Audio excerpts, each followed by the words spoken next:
Greetings, friends of the apocalypse. This is podcast at Ground Zero. Wow. Yeah, I know. Let's pod crash at yeah, pod crash. Let's start this over because I can edit this out.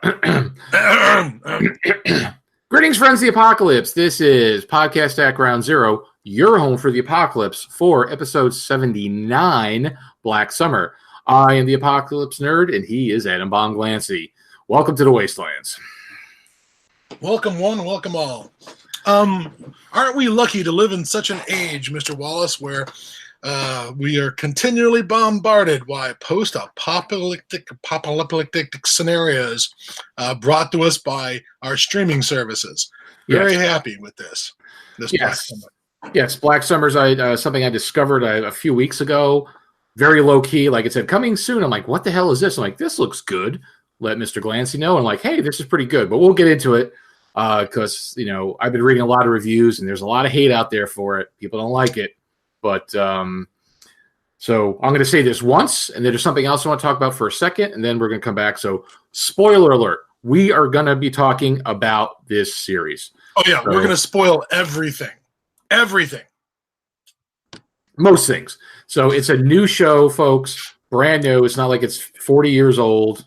And but so just be warned that we're going to spoil a lot about the show, but we thought we liked it so much that we want to talk about it.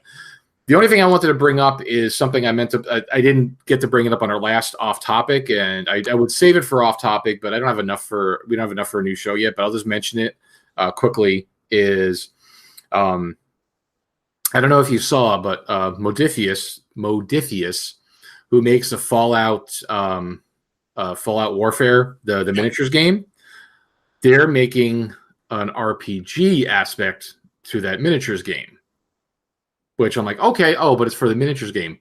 But they're also going to be making a paper and pencil Fallout RPG as well.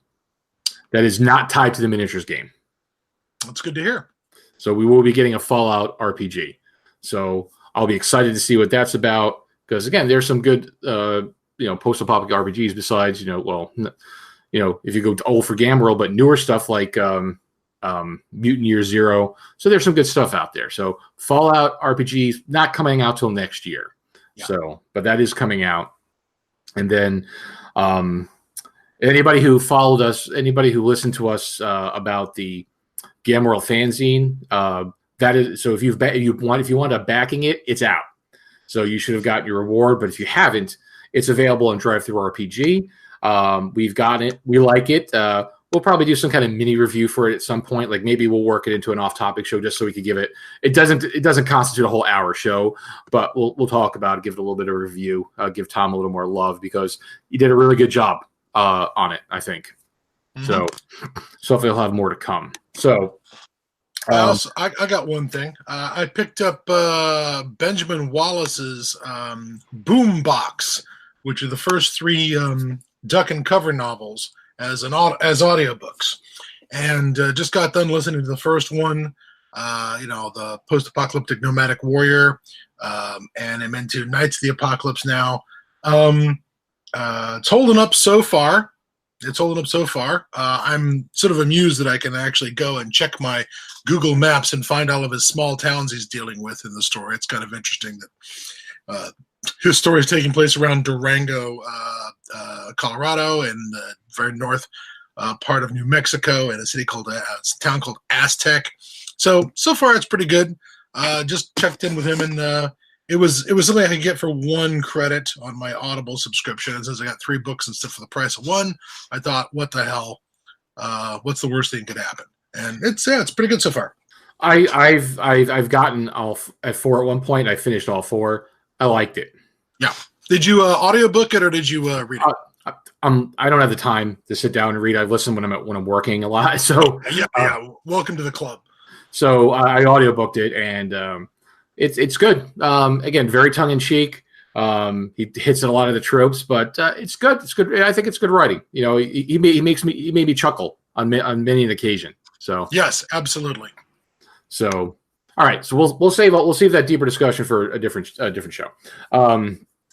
I don't want to go off too much of a tangent. So Black Summer. Again, folks, we're going to start our discussion of Black Summer. Spoiler alert, we're spoiling the show. So if you've already watched it, great. You could follow us with our opinions. If you haven't watched it yet, shall we divide this up into like talking in generalities at one point, and then draw a big, like as we recommend it, and then draw a big bright line and say, now we're going to spoil the shit out of it. No, I'm just giving you spoilers right now. Fair enough. We'll probably try. I'll try to talk in generalities as much as I can. We are recommending it though. Absolutely, we are recommending it. It is worth your time. Okay, so one last time, folks. If you haven't watched it yet and you want to watch it, stop listening right now. Okay, so spoiler alert, we are now talking about the show. Okay, so again, we said that Black Summer, saw the commercial for it on Netflix. So it was zombie apocalypse. The whole zombie genre has gotten a bit worn out at this point because of the oversaturation, and then especially with the decline of Walking Dead. I don't even watch it anymore. People say, "Oh, this new season was the best yet." No, I can't. I'm still picking up the comic book, but I have not. I am at least a season behind on Walking Dead. They changed so much of it, because especially Rick is gone. The main character behind the entire story is now not in the TV show. Yeah, and they threw in, Carl died. Spoiler alert: Carl died in the TV show, and now they had all his roles being taken over by his little sister, who isn't supposed to be there because she died in the prison with the mother in the comic book. I gave up on it. Wow, yeah. As much as I like seeing what's his name, he's playing Negan. He's kind of come in at a time when the ship has sprung a lot of leaks, and it's that's just a shame. Yeah, so I gave up on that. So now, have you watched Fear the Walking Dead? Yes, I got way behind. I think the first season was okay. Second season needed some work, but I heard the third season got better, and it got better and better. I heard it got a lot better. I'll have to play catch up. Well, the production company that made Fear the Walking Dead is the same production company that makes Black Summer. Okay. It's a production company called the Asylum. Okay. So there is some connections, although they absolutely do not take place in the same universe at all. No. I've seen some people speculating that it takes place in the Z Nation universe, because that was a series on Netflix that they had for 5 seasons. Mm-hmm. It got a little goofy towards the end, but it wasn't bad. I knew it was kind of a little tongue in cheeky. Yeah, this one is not tongue in cheeky, and it has a lot of hate out there for reviewers. People really do not like this show. They do not like Black Summer. Black Summer. That's what I mean. They do not like Black Summer, because to me, everybody's comparing it to Walking Dead. Everybody's talking about how the zombie genre has been beat down already, and it kind of is. But when you come up with something I feel is a little refreshing, because again, it's everybody's like a fast zombie thing. So let's cover that real quick. Yeah. It's when they say fast zombie, it makes me think that people are like, they're like super speed, fantasy zombies or something, but it's not. When they say fast zombies, they just mean it's not Romero zombies, which are shambling mounds. When they say fast zombies, it's just that they can move like a normal person. Because I could see how that's possible, because you know what? If somebody dies and turns, why all of a sudden would they be moving slow? Unless you could give me a good reason that's why they'd be moving slow. Is it maybe because the brain is damaged? Well, it's like, well, they just died. There hasn't been decay in the brain to maybe slow them down because it's killed neurons and muscles and nerves or something. I could see that, but when they die fresh and get up, there's no reason for them not to move like you and I can. And they can move fast. Everybody thinks they move at super speeds, but they really don't. What they're really doing is moving at the limit of human capacity, because they do not have the same inhibitors that you or I have, like pain. Like, oh, you're running so fast, you're out of breath, your knees hurt, your side hurts. They don't have any of that. They're not creating, whatever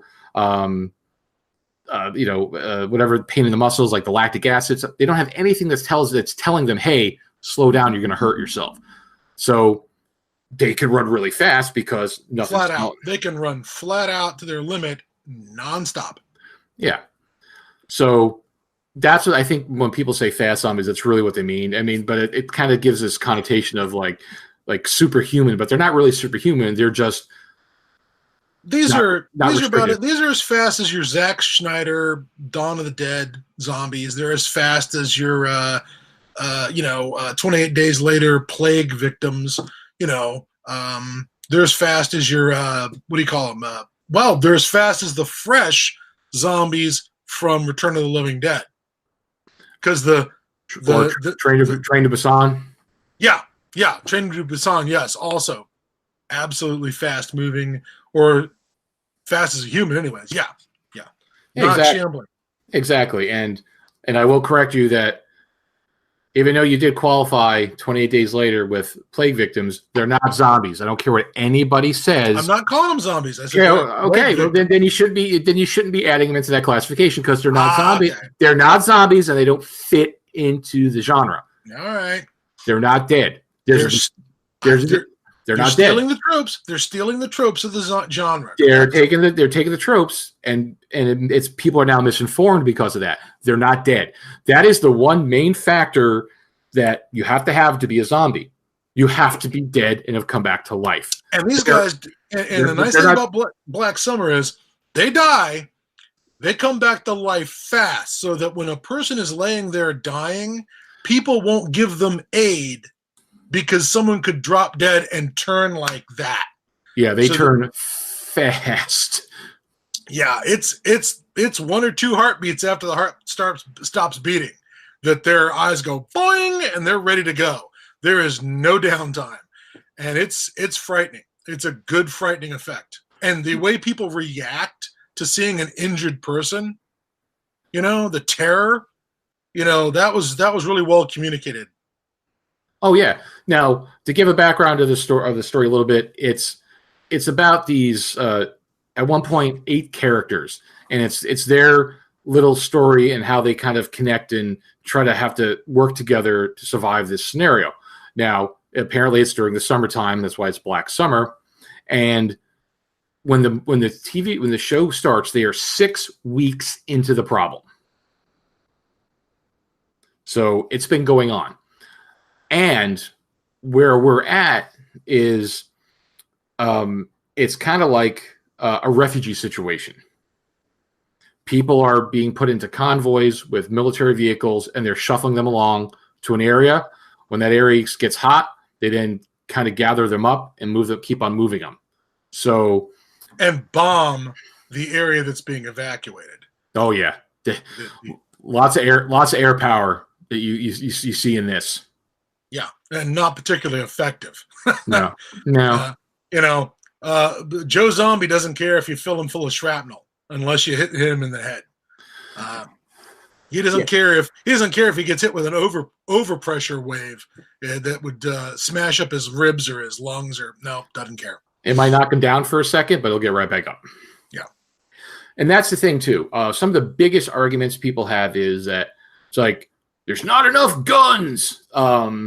And a lot of people are like, why aren't they shooting him in the head and this and that? What is the term you used with me the other day, Scott? We were talking about this, the power fantasy. Yeah. I thought it was you who said it, that this most zombie films have been a power fantasy, especially since Dawn of the Dead, with taking over the mall and having all the guns from the gun store. That was a big power fantasy. And this one just sucks all that right out. You were always under threat. You were always, well, it's 5 against 2. Why can't we just go out there and beat the zombies with, clubs until they're dead? Well, imagine if it was 5 people versus 1 rabid dog, and there's no rabies vaccine to be found. And all you have to defeat the rabid dog is frying pans and fire extinguisher club, you're really going to go out there and fight the rabid dog? Well, then also, let's before we get ahead of ourselves is Okay. With the gun scenario. Let's talk about that for a second. So there are a few people with guns, but also you got to remember these people are refugees. Okay, now Yeah.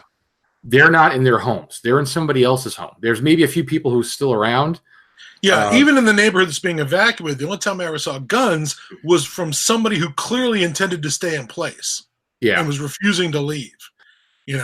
But the people who are moving through this neighborhood, this suburb, like you said, Jared, they're not in their homes. They're camped out in other people's houses as they attempt to work their way one neighborhood at a time, one street at a time, to get to where the army's going to pick people up in these trucks. And people are having trouble finding the place, and the army is fucking trigger happy nervous. And if you show up with a gun, you might just get greased. They're super jumpy. Oh yeah, and yes, I know there are a lot of guns in this country. I'm not going to argue that with anybody because it's 100% true. But I probably know as many people with guns as without. I may know more people without guns. It's just that we have parts of the population that have multiples. Oh yeah, which kind of bring that average. So trust me, there are plenty of people who don't have and don't know how to use. So if these are people who didn't have and they're being, because there may be other stories in this universe where there's people armed to the teeth. But in this particular scenario, we don't have it because they're in a refugee situation. They're scared, they're hungry, they don't know what's going on. Like somebody equated this to like was it like a Bosnia or something? Yeah. A friend of mine who was in the British military back during the 90s talked about being in Bosnia and seeing refugees, moving through areas, and felt that it really had this. It reminded, it's like the zombie version of that video game called, what's it called? My War. You know about this one? It was the game where you don't play the combatants, you play the people who are trying not to get killed in the crossfire of the war. And it's all about, marshaling resources. It's a resource game and making decisions. What are the consequences? But I think it was called either My War or Our War. This is like the video game version of that. This is not Halo. This is not Left 4 Dead or Battlefield 2. Yeah, this is the Our War version of a zombie movie where you were at the mercy of these gigantic forces that are bombing the city. I mean, that's the government response, and dragging people away, and separating people from their families if they think they're sick. Yeah. People are scared to death that they're going to get picked as being sick and be thrown aside. And there's people who, if they don't have the right papers to prove they're a U.S. citizen, they get thrown aside. So a lot of the story, a lot of the characters we follow in this thing are people who could not get on the army trucks because they didn't have proper citizenship papers. They didn't have the paperwork, or they just didn't like the look of them. Yeah, the army just ran them off at gunpoint. Yeah, so we're 6 weeks into this problem, and they do an interesting filming with this show. Like, you have an episode, and also part of the problem is the episode lengths aren't consistent. They can run anywhere from 25 minutes to 45 minutes. So they're not consistent with their episode lengths, and which was a little bit of a negative, but nothing big, not a big deal. Within each episode, they have chapters. Like, they'll title it, the car, the store, and title card will come up and they'll have a little chapter, and then it'll go, like, it's like, broken up, it's like little subcategories of like what's going on. And in the first episode or two, they do a pretty good job of laying down the groundwork for the characters and then stitching them together. Like, you saw something happen, but then you saw it happen at another angle for another character. Like, watching it a second time, I started to realize that I'd seen characters in scenes, but I didn't realize they were going to come back later. But they were in scenes doing things, or they were down the street. The action that you see later that's happening down the street in a later chapter, you're seeing it close up. That was, I really liked that. Yeah, and then one of the other things people were talking about was how situational awareness, that a lot of these people didn't have it. And again, I think a part of it is you're in a refugee situation. They don't know where they're at. They don't know their neighborhoods. They're scared. It's like, oh, you didn't hear the zombie coming, or you didn't get hit by the truck. Again, it's a power fantasy. It's like, you know what? It's great for you to talk all tough, like you're going to be the warrior of the wasteland. But I hate to say it, unless you're really in that scenario, you don't know how you're going to react. Most of us are casualties. Yeah, most of us are casualties. I would like to think that I would do awesome in this situation, but no guarantees, So I'm a little forgiving on, some of the characters are stupid because, again, they're just regular fucking people. Oh, and here's the biggest argument people have, and is that, dude, they know how to deal with zombies. Have they never seen a zombie movie? Oh, I hate that. I hate that argument. Oh, my God. No, they haven't. Because for a zombie, except for like, Return of the Living Dead series, which purposely pokes fun at that, for that scenario story to work, you can't know about zombies because it won't work. Yeah. The whole point is it's a surprise to these people. It's a surprise. Like Scott, give us the examples you said.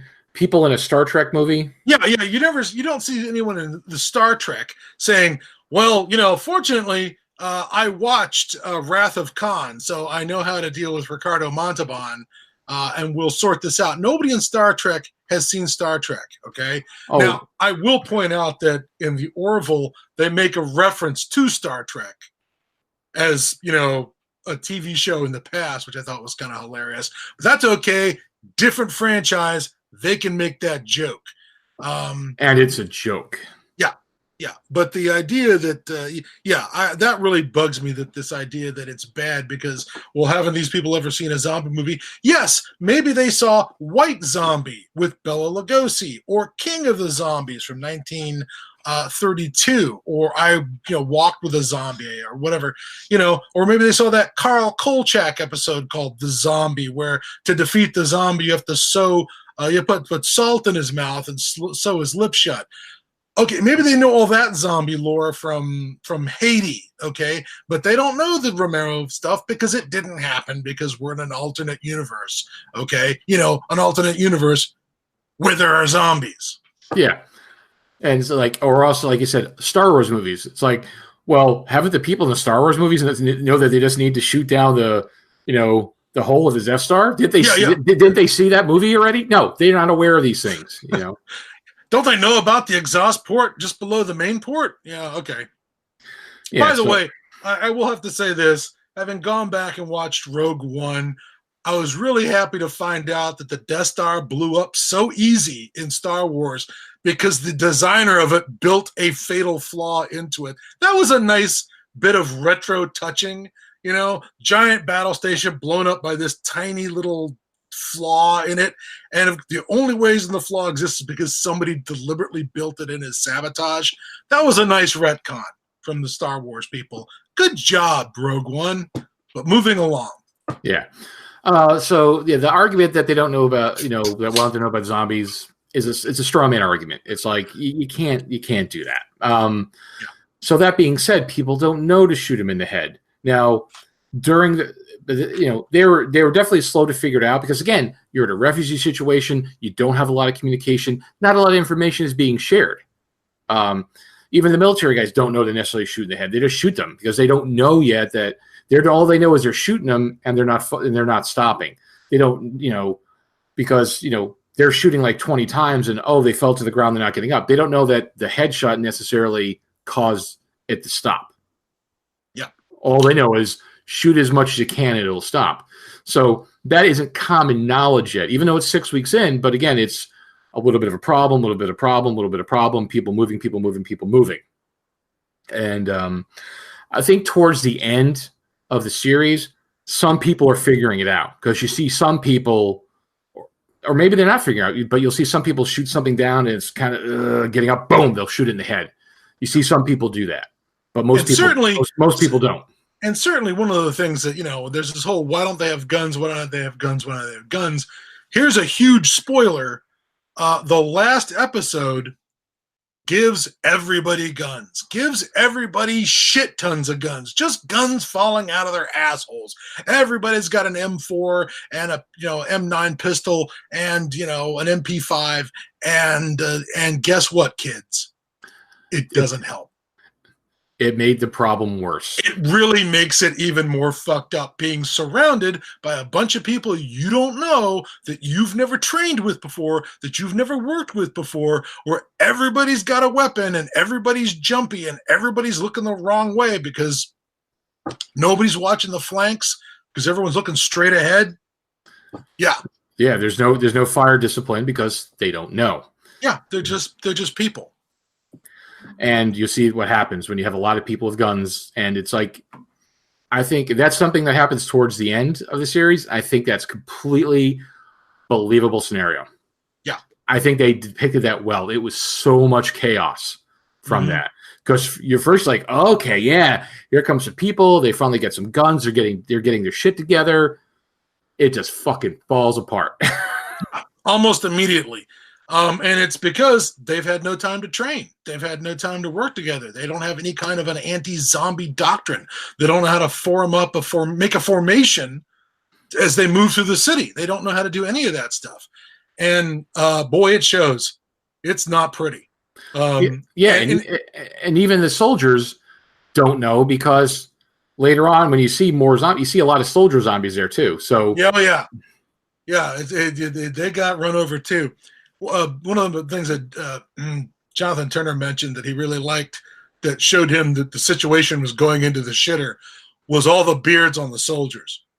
Yeah, everybody's got what looks like 3 or 4 weeks, or at least a couple of weeks of growth. Where nobody's been able to find the time. Grooming standards, fuck it. We had grooming standards even in Iraq. About making sure you've shaved and make sure your mustache or your moustache, in the case of, Generation Kill, your moustache does not go beyond the corners of your mouth. Yeah, all that shit's out the window. Yeah. And it was a nice little signifier that shit was not going well. Yeah, so basically the show is about a group of people, and they're kind of broken up into little segments. And they break up and come back together. Right? Because they're all going towards the same place, so they will come across each other as they're all crisscrossing and zigzagging to get to the evacuation point. They get there's an episode where there's a bit of a Lord of the Flies situation going on. Amazeballs. Which I thought was good, because again, you're a month and a half in and people just abandon their children. So what are they going to do? They're going to fend for themselves. Yeah. And I see a lot of online arguments about, well, why didn't they do this or why didn't they do that? And it's like, nah, not really. Because it takes place in a school, and like, why are people just jumping out the windows? Because they generally make it so people can't do that. I was about to say the complaint that why aren't they just jumping out the windows? My school had those windows with the metal mesh in the glass, and you couldn't open them. And even especially today with all the school shooters, I'll bet you there's plenty of windows you can't open because we have to protect the students. Well, now it's a kind of a fire hazard, right? Because you can't go out a window. That complaint just seemed no good to me. It's obvious why they can't go out the window. You can see the kind of windows they are. Yeah. So that's a complaint. And then I saw somebody else bitch about. There's a scenario where they have a scenario, like there's a mission that they have to go on to do something. Like they plan this mission to go to this particular place because they want to obtain some firearms. And people bitched about we didn't see the plan come. We didn't see the planning Oh yeah, good. It did. I was fine with that. That was a great episode where all you saw was the plan being executed. You didn't see the planning part, that montage of planning. No, it was you just saw it executed, and you as the audience member had to kind of keep up with all the shit that was happening. I thought that was really good. Yeah, I was fine with that. It's like, okay, I don't want to waste half the episode of them making the plan. It's like they just did it, and I was cool with that. Mm-hmm. And even the way they show the plan coming together, again, they'll like show something going on, but then you'll see something from another character's perspective, which then ties into that one. I think they did a good job with that bit of cinematography, how they kind of brought the story together from different characters' perspectives, and then had the overlap. Yeah, and there's a moment in there where they get to they show everything and the plan is over, and then they go back in, sort of out of chronological order, and have this title card comes up and says not part of the plan, and then you see something that explains why everything goes to shit during the plan, and it was beautifully done. And what is even better is they don't explain why not part of the plan happened. Yeah, right. You could speculate, and you're probably right.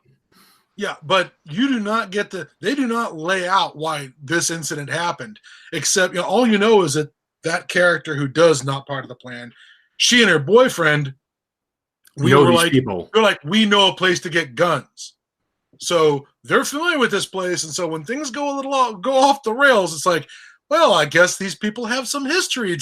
I guess we're settling accounts now, and it was really well done. Yeah, that was episode 6, I think, maybe the best of the entire, maybe the best. Yeah, and that had one really terrifying situation in there for me. So I'm going to spoil this one. I'm spoiling is basically zombie in an air duct. Yeah.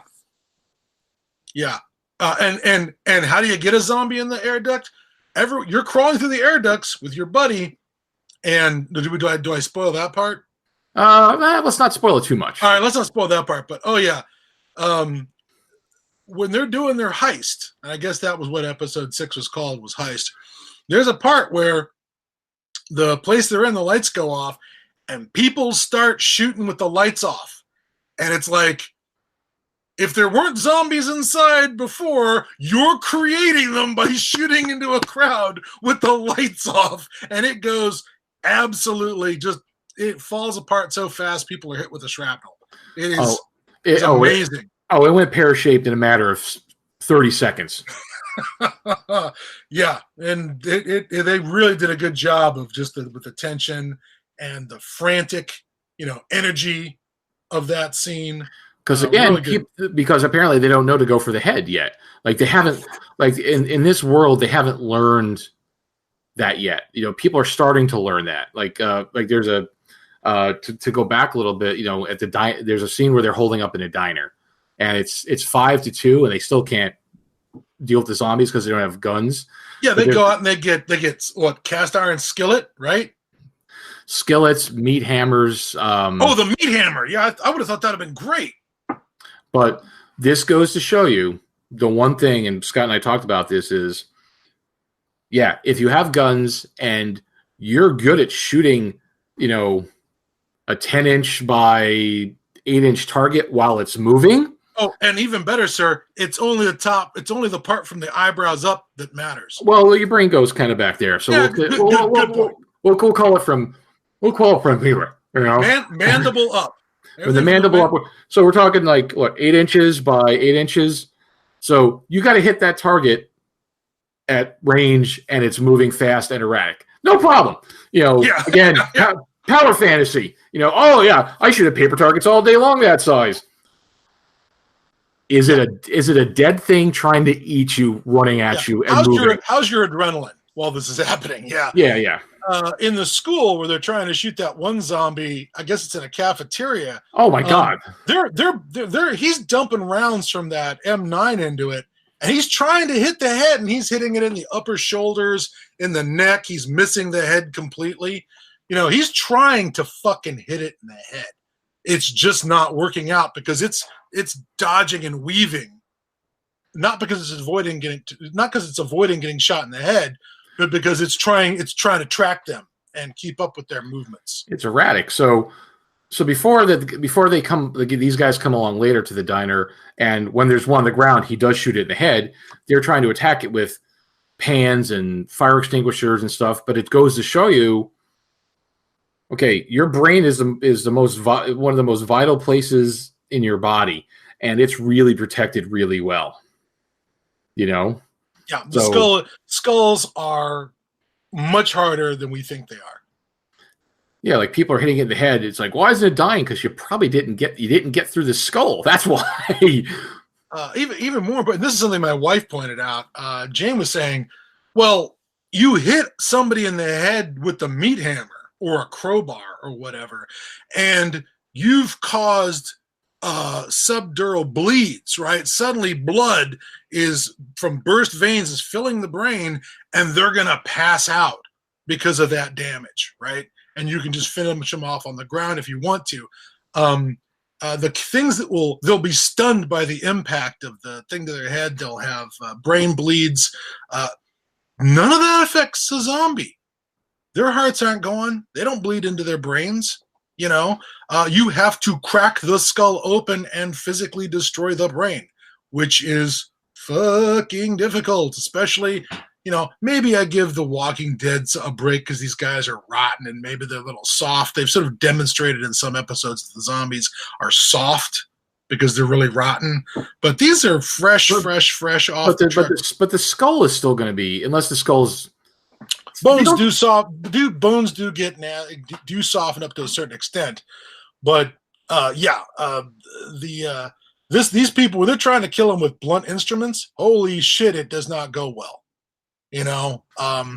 The zombies aren't scared. They don't pull their punches. They're all in on their attack. And everyone who's dealing with them, you want to attack, but you don't want to get bit. So you're not fully committed with the energy you need to crack that skull open. Yeah, with blunt weapons, you're screwed because unless you have something that has a spike that can penetrate better, because again, you have a smaller point of impact and it's going to be able to penetrate as long as you have enough force. If you have a pickaxe or something with an ice pick might work better. An ice pick, something that's going to be able to penetrate if you put enough force behind it, but something that's here's a pan with a large surface area. You might crack the skull, but it's not going to get it. So that's part of the problem too, is even if they're learning that they need to hit them in the head, but I don't think they really realize, because at one point one guy says, I don't know if they're alive. I don't know if they're dead. They still don't know what they're dealing with. Yeah. And they've probably been getting a ton of misinformation up till now. Before the TV shut off, before the internet shut off, they were undoubtedly getting massive amounts of bullshit before it all shut down. They were hearing, everyone was blaming it on something else. It's a biological weapon. It's an infection. And they do have that moment where they realize, hey, those two people who died in the car accident got right up and turned into zombies. That means it's not about getting bit.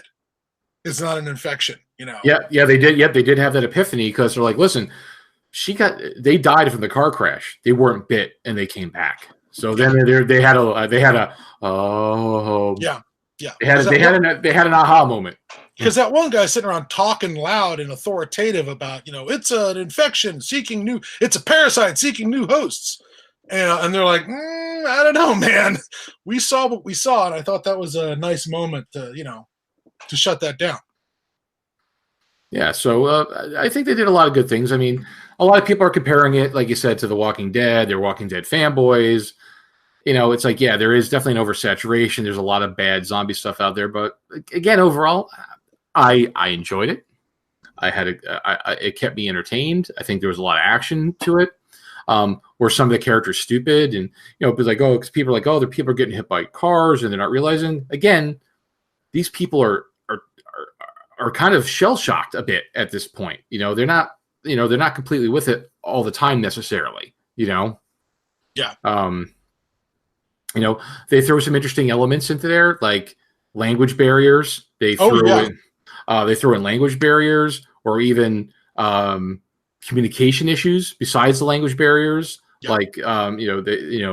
I guess they had a character who they had a deaf character in there, so that created communication issues. And I found it interesting that they're trying to get these people to work together, but the story created these barriers, like, well, they can't communicate because they don't speak the same language or they don't understand you. So I thought those are some interesting elements, you know? Yeah.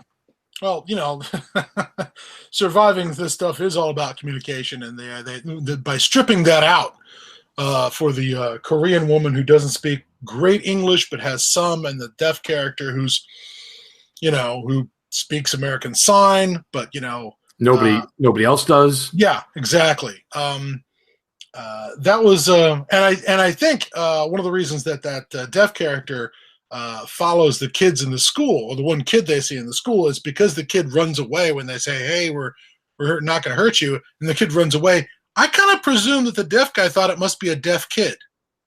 You know, why wouldn't he run? Why would he run away if we just said, "Hey, we're not going to hurt you. We're here to help," and then the kid runs away? Like, I got the impression that maybe he thought this kid was deaf and he wanted to try and help another deaf person, you know, and let them know that there wasn't a problem. But yeah, it's remarkable. It's extremely low budget. Some people will probably gripe that there are no, when the guns do come out, there aren't much in the way of what do you call it? Practical squib effects. Practical effects. It's very digital. There's a lot of digital effects. Of course, in that last episode, to be blazing away full auto with people that close, I don't know how you'd get that past the safety rules for doing a, you know, it's not 19, when was Dawn, 78? You know? Yeah, where you could just load anybody up with a squib and set it off. Now you need a stunt man to blow a squib up on. So they do this thing where the weapons are digital, you know, unfortunately. And it's not my favorite thing, but you know, sometimes when it comes to B movies, which I guess still exist, you're just going to have to accept that not everything's going to be up to Saving Private Ryan levels of firearms. You're just going to have to accept that, you know. Well, yeah, and perfect. And that's what you get with a lot of these streaming services. Like, they don't have Hollywood budgets, but they might have a good story, and they're trying to tell a good story. You know. Yeah. Absolutely. Overall, I was very happy with the whole thing. It was filmed up in Calgary. I spotted a couple of Canadian actors who I recognize from other projects and stuff that's filmed up in Canada, including some guys. The father at the beginning was somebody who was all over Supernatural for a couple seasons. And I think one of the two soldiers who they encounter was the guy with the mustache, sort of Hispanic looking guy of the two soldiers. He looked familiar. I think I've seen him also out of Vancouver doing, you know, stuff. Did they all? How do you know they're all Canadian? Did they say house? No, but one presumes if you're working in Canada, it's because you have a Canadian green card, you know, or you're a Canadian citizen. I'm sure they had to get Duchovny and Gillian Anderson green cards to go up there when they were first doing X-Files back in the 90s, you know, because they were American actors, but just about everybody else in that cast was Canadian, you know. But anyways, yeah, this is a low budget. It's small.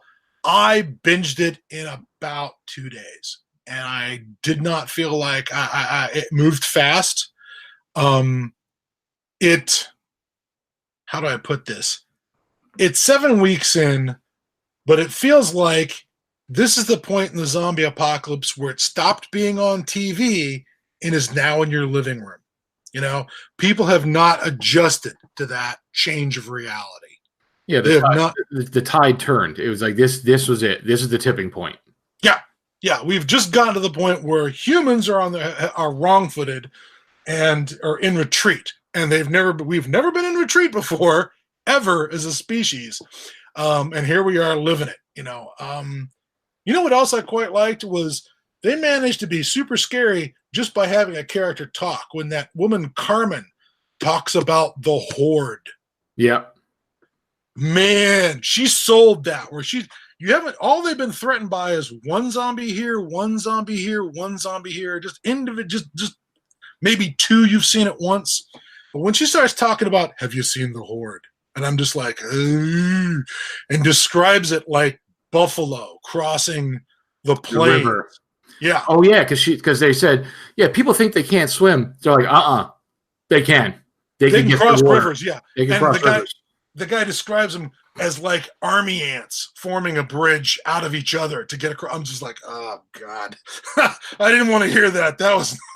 But that was really good. Just getting that detail from another witness, that was really effective. That was good and scary, and yeah, you knew you didn't want to see that happening. No, no, and throughout the course of the story, there is an overarching plot. In the beginning, we see a husband, a wife, and a child. The kid gets put on the truck to go to the stadium. The mythical stadium is throughout the entire series. The promised land. The promise. They're all trying to get to the stadium deep in the heart of the city, and which they were trying to get away from. But that's where the big evacuation is. Everyone's being brought together before they're evacuated to this holding area at the stadium. And boy, did that feel a little like Left 4 Dead to you?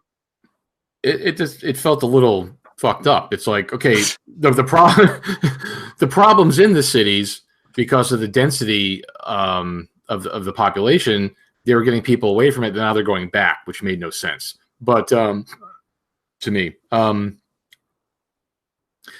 so the daughter gets on the truck. The parents don't, because the husband was injured. So they thought he was bit and they didn't want him on. So the whole story is the mother trying to find the daughter and get to the stadium so she could get to her daughter. That is really the main arc through the entire series, is her doing what she has to do with people, without people, to get to the stadium. That's like that's her motivation, to get to the stadium, the entire series. Yeah. Yeah. And even so, that skeleton of a plot, or that, the stadium, I guess, is the MacGuffin, the thing that everyone wants to get to.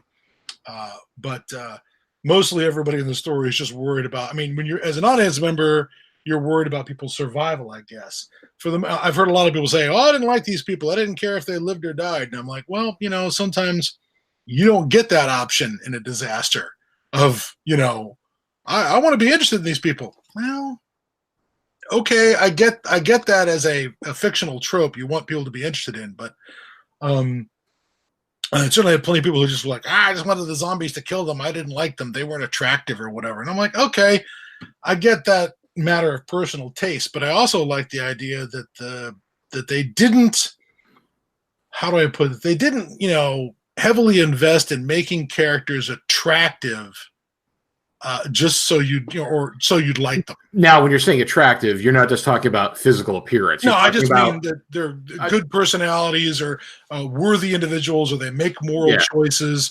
They did not polish these people up for the zombie apocalypse. They are as competent, incompetent, worthwhile, worthless, ruthless, nasty, hapless as they were before the problem started. They just had civilization there to smooth out the rough parts for them, and then that fell away, and now their flaws are kind of blown up. Yeah, because it's not, and again, not just the apocalypse happens, not everybody's gonna become the warrior of the wasteland. It's as much as people think, well, I have all my guns and I'm stocked, I'm prepared. It's like, that's great because maybe they'll give you more of an edge. But when the shit really fucking goes down, are you going to be that, competent of a person, Yeah. Because most of these people, it's like, yeah, and there are people out there who are competent, people who are maybe ex-military, who have a lot of training, who may fare a lot better in these scenarios. I'm not saying that there aren't people who are not. There are plenty of people who are going to fare a lot better than the common man. These people are generally the common man. Yeah, and now the thing is, they do this when they do the heist. One of the things I loved about it is everybody got to use their specialty. The linemen got to do stuff with electricity. The guy who was the criminal got to do lock picking. Everybody got to exercise some part of their specialty. The smallest girl got to go through the air vents with all the guns to sneak them out of the building. So everybody got to do something in that plan. Yeah. Which I liked, and it showed their competence going up against a bunch of armed, serious, bad assholes, and getting the best of them. As dangerous as these zombies were, those humans were just as dangerous, and they did really well. And it showed them, and I guess one of the big lessons is the working together. When they're working together, things are going pretty good. It's when they haven't congealed to work together, when there's splits and fissures like that. When they're in the diner, the biggest problem is the asshole who's trying to get people to pick sides. Yeah. That's the reason they're fucking up, is because there's somebody in there who's trying to turn that situation into not us versus the zombies, but us versus those guys and the, other people in the diner, And so humans as social organizing animals, when we're organized and we're social and working together, it's not that, we're doing okay against the zombies. It's just that when we're not organized, when we're up against each other, when it's every man for himself, it gets nasty fast. Oh yeah, exactly. Again, like any good zombie scenario, ultimately the problem isn't necessarily the zombies, it's your fellow survivors. So they did keep that theme going a bit. Now these zombies are a problem. Absolutely. But to defeat the problem, people had to work together, and you couldn't get people to work together. Yeah, and that is sort of the classic zombie apocalypse problem, or zombie apocalypse, not trope, but that's the thing that most zombie apocalypses present. That is to say, you've got to work together. People are bad at working together in a crisis. If you could cooperate, you'd survive. Yeah, and I was going to make a point, but I can't make a point. I totally forgot. I was going to make a point. Now I can't related to that about how the people, some people are just assholes, which causes a problem, or part of the problem is people are they're terrified, they're scared. Like some of those people were so, like the one lady that we thought was going to be a main character, who eventually wasn't. She was just she was scared. She didn't know what's going on. She didn't know what to do. She was kind of useless. Well, and everybody telling everybody that they meet, "I'm not dead weight. I won't slow you down." You can tell that people have been dumped by groups already. Yeah, you know what I mean. The people have been thrown out of a group because that group decided that they were the weakest link or some stupid shit like that, and so everyone's desperate not to be abandoned, not to be left behind. Oh, and there was the one guy who definitely was.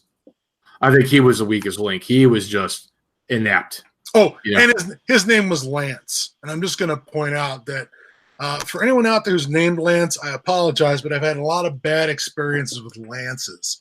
Okay, the same way I've had bad experiences with Spencer. That's another name that has not generated a lot of great people in my life. I'm sorry, but I'm always dubious about Lances and Spencers. So it turns out his name was Lance. He's the guy who curls up. Yeah, he curls up when the problem starts to get closer and closer. His response was just to fold up like origami, and then check in and do other things to check out. There's that one scene where he ends up with a rifle at the end of the episode. And I'm like, oh, he's got a rifle. And then he doesn't have it later. And I'm like, oh, I guess I know where the rifle went. Yeah. because he had to pay his way into that place. So, it's like, oh, okay, somebody has bad priorities.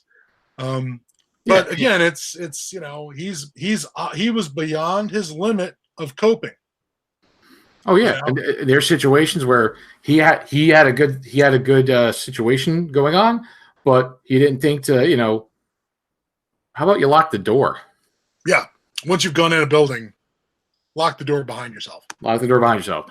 Or he had a bit of luck and fate didn't work out for him. The firehouse scene didn't work out for him. Well, one of the things, I'm sitting there watching going, there's got to be an axe. Find an axe. And it's like, oh, there's an axe. And then, well, how do I put this? It felt like, part of this felt like somebody was playing, Call of Cthulhu is a sort of an infamous role-playing game for being very hard on players. You don't have tons of hit points. You die very easily in the game. You don't have a lot of combat skills. You're just floundering around a lot of the time. And I sort of felt like I was watching a Call of Cthulhu game where not only was it, so what's your swing axe skill? I don't know. I put all my skill into pistol. Well, you don't have any bullets for your pistol, so I guess you're going to have to swing the axe. And because you didn't, plan for that eventuality, you're missing with the axe. You can't seem to make a contact with a head, or at least you can't make contact with the blade to the head. It's all bad. It's just all bad. Oh, yeah. And or to put it if you want to put it in D&D terms, he rolled a 1. Oh yeah, he absolutely rolls a 1. He rolls a 1, or you know what? He probably didn't have proficiency in axes, so he's already at a penalty in the first place, and he didn't just fail his roll. He had a critical failure. He rolled an F and 1. So if you want to put it in D&D terms, he rolled a 1 because, totally. It goes this great moment where it's like, okay, zombie's back is turned. It's not moving. I've got an axe and rattle, rattle, rattle. Well, oops. DM, what'd you roll? A 1? Oh, that's unfortunate. Yeah. And there's a lot of that. That's how it felt like, because the world was so capricious, and people were unable to they beat those zombies in the head a lot at the diner and can't kill one of them. It really, that was, and then they all run back in the building exhausted, panting, out of breath. And I'm thinking, who's not out of breath? Fucking zombies. Oh, and also to add to the fact of trying to penetrate a skull with a blunt object. Because again, broad surface area, frying pans, even the fire extinguisher. Again, to spoil a bit, they eventually knock the guy who was the problem, they eventually decide to take him down, and they beat him with the weapons in the head. And guess what? They didn't crack his skull. They didn't destroy his brain. They just knocked him on the ground and knocked him silly. Yeah. And even on a human, they couldn't. It was difficult to beat a guy they couldn't beat a guy to death. They couldn't beat stupid weapons. Yeah, they couldn't beat him to death by hitting him in the head. So it's like, how the hell are they going to do it to something that's going like that? And isn't susceptible to the kind of brain injuries that a human would put a human out like that. Yeah. Well, I mean, he fell to the ground and it was like, but it didn't kill him. Yeah. So it's I thought Black Summer. We both came away from Black Summer giving it the thumbs up. We think that you will not be at all. You will not be poorly served by watching it. Now, mind you, opinions vary because plenty of people don't like this. Yeah. I've had plenty of my friends tell me that they have no idea why I'm recommending. They've seen it and they were totally turned off by it and didn't like it. But I don't know, for some reason, and we're picky. I mean, that's the funny thing, is that usually we're the ones who are picky and hate the new thing and hate but this I'm really picky, Yeah. So I don't know what to tell you guys except get out your Netflix accounts and take a look. I think you'll be happy. Yeah, because again, I think part of it too is I didn't go into this looking for the power scenario. The power. That's what people, when it comes to zombies, I think the stories, people want the power scenario. Yeah, they want the power. What do we call it? The power fantasy. the fantasy thing. Oh, I couldn't remember. People want the power fantasy with zombie stories, and guess it's not. So if I didn't get it because I wasn't looking for it, I'm like, okay, well, let's see what this does. Like Train to Busan is not a power fantasy. They just do bad. They can't. It's a bad situation too. Just regular people in regular situations. So, yeah. So, folks, if you got Netflix, we think it's worth looking into. Your opinion and mileage may vary than ours, but you know what? You wouldn't be listening to us if you didn't think we at least had some semblance of a good opinion. Absolutely. So next week, what are we gonna do next week? Well, we're gonna do yet another Netflix movie, Silence. Yep. Again, a lot of people. And by the way, Stephen King tweeted that he liked Black Summer. So, well, did you notice that his book showed up? There's a part where that Lance guy's in the bookstore, and there's a copy of the book Cell on the bookshelf, which is Stephen King's sort of zombie apocalypse. Huh. Oh, maybe that's why he liked it. Okay. Well, he had some product placement at least, but yeah, I heard that he liked it. Or actually, I shouldn't say that. I didn't hear that he liked it, but I did notice the novel. He tweeted that he liked it. So, Silence, which is a movie based off a book. Now, a lot of people are calling it a poorly done poor man's Quiet Place. There's a lot of disdain for it, but I don't think it's as bad as everybody makes it out to be. There's some neat stuff in it, and stuff I think was better, in my opinion. And then, of course, there was some sappy crap, the stuff that I thought was stupid too. But I think there was more good stuff than bad stuff for me for it. So we're gonna do that, because again, it's based off a book which came out in 2015. Which the book came out before The Quiet Place was written. At least I think. I don't know when it was written, but it couldn't have been written before 2015. So it's not really copying A Quiet Place. It's just that maybe with the success of The Quiet Place, like, hey, we have something that they probably riffed on, took from. So let's make something based more on the book. So we're going to cover Silence sometime next week. Again, another Netflix that you are able to watch. So if you're hearing this before we do this episode, go check out Silence, and then you can hear what we think about it. Yeah, that'll save you from spoilers. And it's Silence is only an hour and a half investment, so it's not a big deal. Just like this 8 episodes of Black Summer. Again, they vary. They probably average about 30 minutes. So you're looking at about 4 hours, a little over 4 hours of your time. So yeah, not much more than that.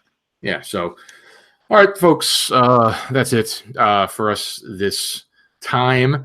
So as usual, like I say, always be socially responsible. So if you are watching this on YouTube, like it if you like it, subscribe. If you're listening to this, through iTunes, give us a good rating if you like it. If you don't like it, don't give us a bad rating, because I don't want you to give us bad ratings. I just want you to give us good ratings. There are better things for you to be doing with your life. You should go to Pornhub. Yeah, exactly. So if you follow us on iTunes, give us a rating and a review if you like us. Follow us on the blog, podcast@groundzero.com.